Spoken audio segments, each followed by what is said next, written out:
जमीयत उलमा इस्लाम सूबा सिंध की मजलिस शूरा ने यह फैसला किया है कि जनवरी 2026 के आखिरी हफ्ते में या फरवरी 2026 के पहले हफ्ते में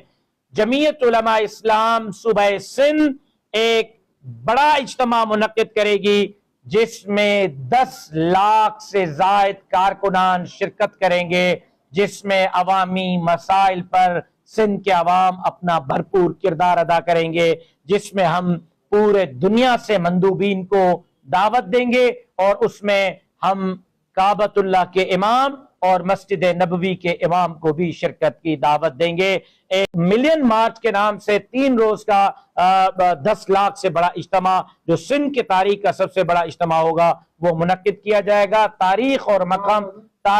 मकाम का ऐलान सूबाई मजलिस आमला जल्द करेगी।